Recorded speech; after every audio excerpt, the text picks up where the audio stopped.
I am going to be talking to you today about what I believe is not so much gender identity or gender confusion, but rather sexual confusion. So hear me out. I know that this does not apply to everyone. So for those who it does not apply to, I understand that there are definitely people who feel like they were born into the wrong body. So men that feel extremely feminine all the time and really and truly should have been born as a female, and vice versa. Now, the saying of, or the figure of speech where people are saying are assigned sex, that I think is a little bit over the top, because we are not assigned a sex. We are simply born a certain sex. Now, a little bit about me, and I'm going to apply only my opinions and my experiences to this talk with you. So I became sexually active at age 14, and within the first year that I was sexually active, I did have an experience with a girl.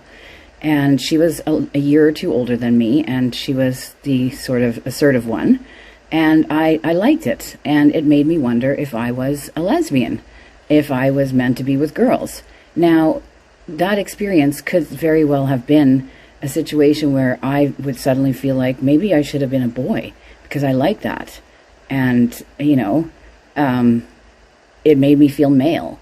As the years progressed and went on, I certainly had more experiences with females where I was the assertive one.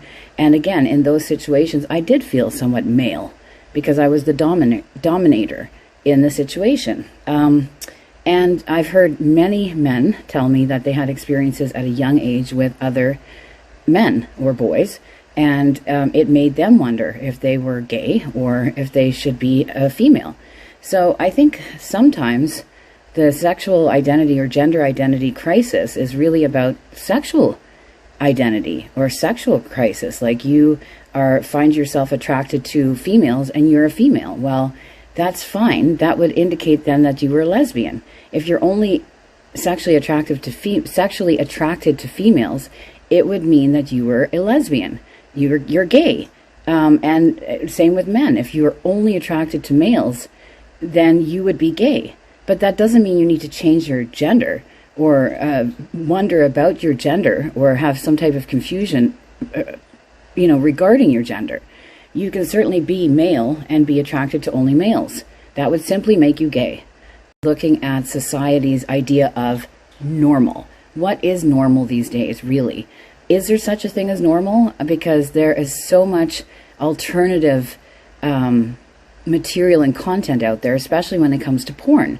And porn, might I add, really caters to the audience. So porn takes extreme situations and creates extreme content to reel in the audience, so to speak. So what you see on porn is very far from realistic. Even the positions that they do in porn are very much not comfortable. They're not really experiencing orgasms. Even half of the orgasms, more than almost the majority of the orgasms you see coming from males are staged. It's not real cum. They have ways to make that graphically, and they edit it in to make it look as if they're in complete bliss and heaven. But really and truly, it takes a lot of work to make porn, and it's basically an illusion what you're watching. So you can't base your own sexual desires on porn, although everybody is doing that these days and expecting these crazy and wild and extreme situations from their partners, which, I find that that's rather sad, because it's not, in reality, sex is not like that. But back to your gender identity crisis, which it has become an era. It's an entire generation right now of gender crisis. And, being almost 50 years old, I myself have struggled particularly when I've had many bad relationships in a row with men. I sometimes think to myself, God, if only I like pussy. If only I could, be with a woman. And then I try it. And I've tried to be with women. I have dated women. I've been in relationships with women, and I've enjoyed them. But sexually, it doesn't turn me on. It doesn't do anything for me. In fact, I'm rather turned off by it. So everybody these days seems like they're trying things sexually with the same sex, and that is confusing them in terms of their gender. But it shouldn't confuse you in terms of your gender. If anything, it should be a question as to your sexual desires and what do you really like, and then accepting that and embracing it. So Above Norms is about embracing your sexual desires, no matter how alternative they are. I will be starting up a advice column where anybody can email me and ask me questions about sex, gender, confusion, relationships, anything at all that's alternative, non-vanilla, out of the box, that you usually cannot talk to anybody else about, or you feel you can't talk to anybody else about. And I would like to give advice based on what I feel comfortable giving advice on. I have been through 4 generations of dating in my teens, in my 20s, in my 30s, in my 40s. So I have seen the dating scene change completely from what it was in my teens to now. And I have seen and talked to probably about 10,000 men, primarily, about sex over the years. Because yes, I was an escort in my teens and early 20s, and then I became a madam and ran escort agencies. And then most recently, over the last 10, 15 years, I have been a dominatrix. And I have now retired as a dominatrix and have moved into this sort of niche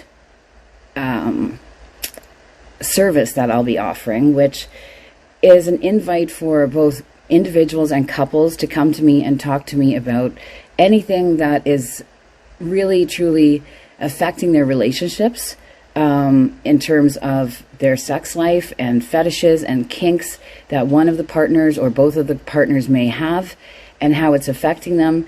It's very uncomfortable to go to a sex therapist, I think, and talk to somebody that has zero life experience, no hands-on experience, and sit down and talk about these sort of issues.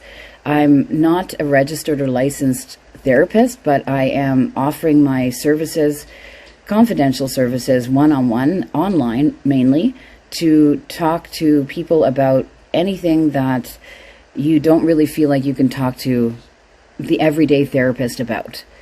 And I do have counseling in my education. I have worked for the Vancouver Crisis Line. I've worked with Youth at Risk. I have taken the Counseling Skills Certification Program at a local college. So I will do my best to steer you in the right direction, actually give you advice, and give you basically my feedback and my thoughts. So there will be information at the bottom of this video that will help you to connect with me. And there are also many free ways to connect with me as well. So I hope to hear from you soon. And yeah, just be gentle with yourself.